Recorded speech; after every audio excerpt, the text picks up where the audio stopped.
అసలు ఏమైంది, మీ గురించి ఏంది అసలు చెప్పండి ఒకసారి. ఇందా నాకు చెప్పినట్టు ఇప్పుడు ఆ ఆడియన్స్ కూడా గాయస్ గురించి చెప్పండి. గాయస్ ఇవి ఏమంటుందో మీరు ఫస్ట్ వినండి. చెప్పు.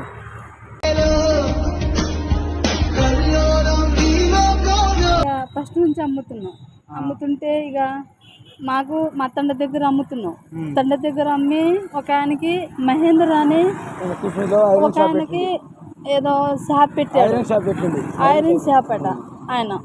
అయితే ఆయన అక్క అని నమ్మించిండు.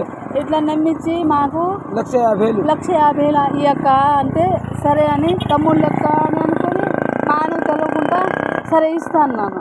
ఇస్తా అంటే ఆయన ఏం చేశాడు, బీరో తాళం పోయింది నాది. అయితే తమ్ముడు బీరో తాళం పోయిందంటే అక్క నేను తీసుకొస్తా ఒక ఆయనకి బాగు చేసి ఆయన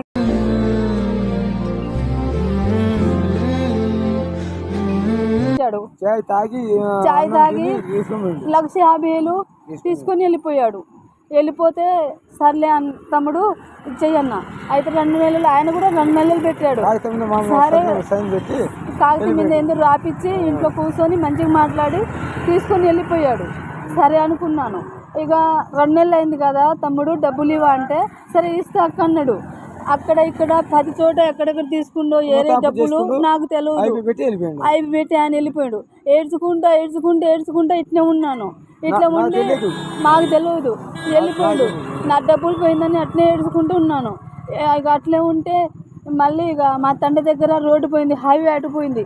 హైవే పోతే నేనేం చేశాను, ఎట్లా బతకాలి, ఏం చేయాలి, ఉన్న డబ్బులు మొత్తం పోయింది, ఏం చేయాలని ఆలోచిస్తే మా వారికి ఇక ఇక్కడ పోయి కష్టపడదాం, కూలికి పోదాం అంటే మా ఆయన అసలు మాటిన పోతే నేనేం చేశాను, ఇక ఇక్కడ అమ్మితే మంచిగా డబ్బులు రావులే సర్లే అని కంట్రోల్ బియ్యం తిని ఏదో ఇక రోజు కూలికి పోతే నా తలనొప్పి ఇక ఏదో వస్తుంది.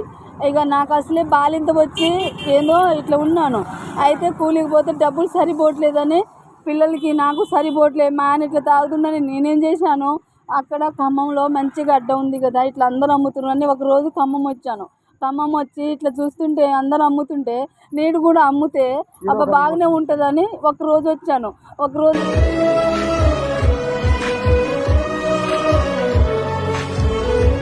అనుకొని ఇలా రోజు అమ్మితే నాకు 500-250 వస్తుందని అబ్బా మంచిగానే ఉందిలే అని అనుకున్నాను. అలాగా మంచిగా డబ్బులు వస్తుందిలే, మంచిగా ఉందిలే అనుకున్నాను. అయితే ఒక అన్నయ్య, నేను అమ్మే ఎదురుగా ఒక అన్నయ్య అక్బర్ చికెన్ షాప్ అట్ట నాకు తెలియదు. రోజు వాటర్కి పోతున్నా నేను పోతున్నా, మా వారు పోతుండు, అక్క అని అంటుండు. అయితే మా వారికి కూడా ఒకసారి అడిగిండు. అయితే మా ఆయన ఏమంటాడు, డబ్బులు లేదన్నాడు. అయితే నేనేం చేసిన, మా తమ్ముళ్ళు లెక్కలే అని నేనేం చేసిన, 2 నెలల్లో ఇస్తాంటే 3 లక్షలు ఇవ్వకంటే 3 లక్షలు నేను తీసి ఇస్తే ఏం చేసిన ఆయన, 2 లక్షలు అంటే సర్లే అమ్మ అని నాకు లేవు. ఒకసారి 2 లక్షలు ఇచ్చాను. 2 లక్షలు ఇచ్చి మళ్ళీ 50,000 ఇచ్చాను.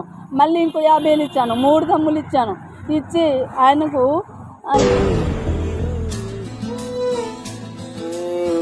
5,000 ఇచ్చాడు. నాకు వడ్డీ ఇచ్చాడు 2 రూపాయలే.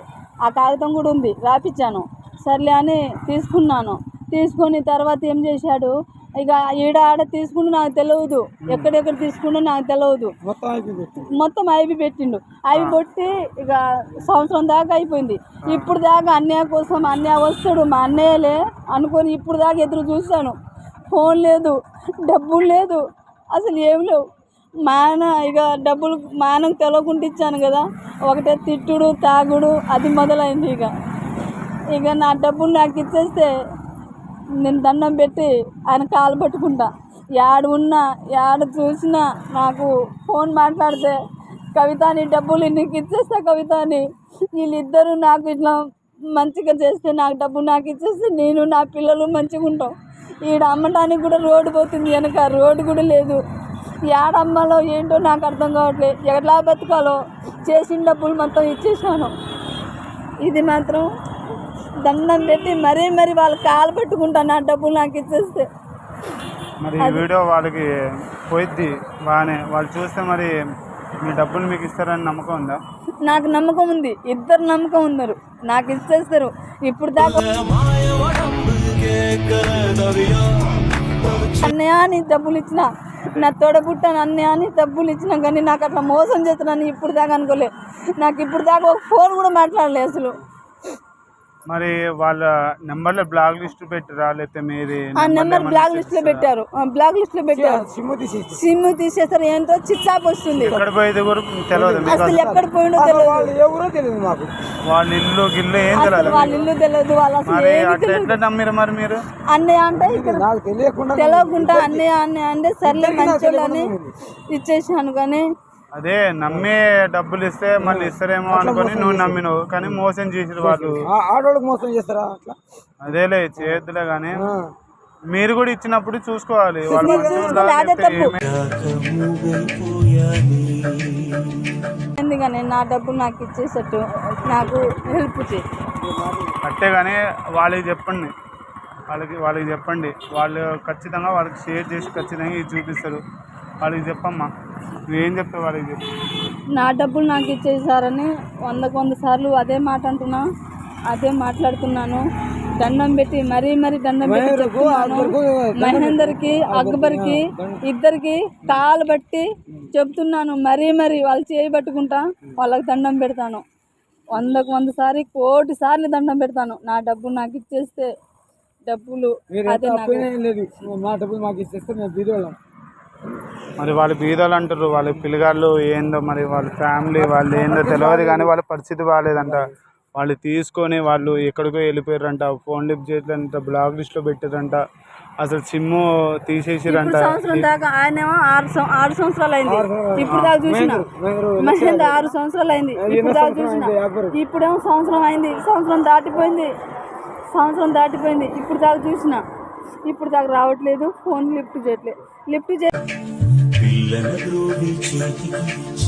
వాళ్ళ నెంబర్లు కూడా నా కింద పెడతా, వాళ్ళు ఫోటోలు కూడా పెడతా. కానీ అది మీకు కనిపిస్తే మాత్రం ఖచ్చితంగా దాని నెంబర్కి మెసేజ్ చేయండి, కాల్ చేయండి. ఇప్పుడు వీళ్ళ నెంబర్ కూడా పెడతాం. నలుగురు నెంబర్లో వాళ్ళిద్దరి పక్కన ఈ నెంబర్ కూడా పెడతాం. ఏమో వాళ్ళకి కనిపిస్తే మాత్రం ఈమె కాల్ చేయండి, మీకు ఎంతో ఇది చేస్తాం, సాయం చేస్తాం. కానీ పేదవాళ్ళకి ఆ నెంబర్కి, ఆమె నెంబర్ పెడుతున్నా, ఆ నెంబర్కి ఖచ్చితంగా కాల్ చేయండి.